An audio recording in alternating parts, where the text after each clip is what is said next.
Баршаңызға қайырлы күн достар, сіздермен Үрбіш, менің каналыма қош келдіңіздер. Бүгін өте қарапайым, құрамы жеңіл, дайындалуы тез, майы аз, сондай сулы тағам дайындайтын боламыз. Бұл жерде менде сиыр еті, оны осылай көлемін кішірек етіп турап аламыз.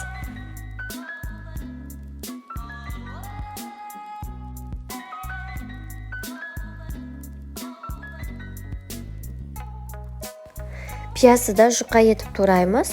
Жалпы қуырған кезде пияз қанша көп болса, сонша тағамдарыңыз дәмді болады. Мен бұл тағамға 4-5 пияз қостым.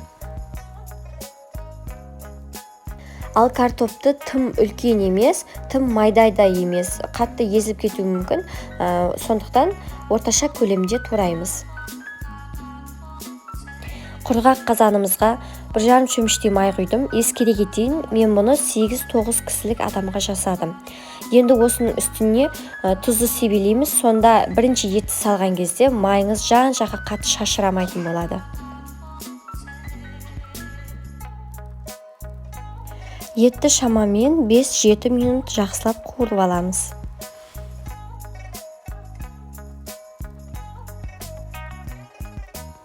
Пиязды қосамыз. Пияздың да сөлі шыққанша жақсылап қуыру керек. Шамамен ол да бір 7-8 минутты алады. Арасында ашып, араластырып тұру керек.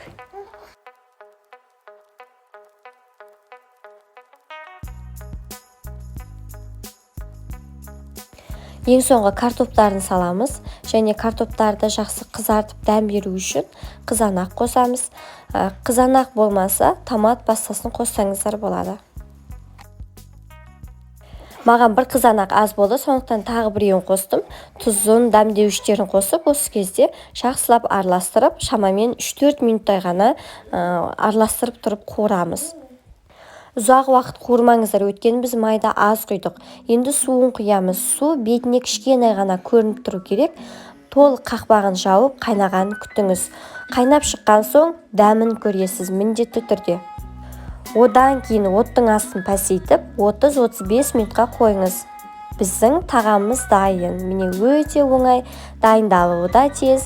Етті де жұқа турасаңыздар сонша тез піседі. Қарапайым ғана. Астарыңыз дәмді болсын.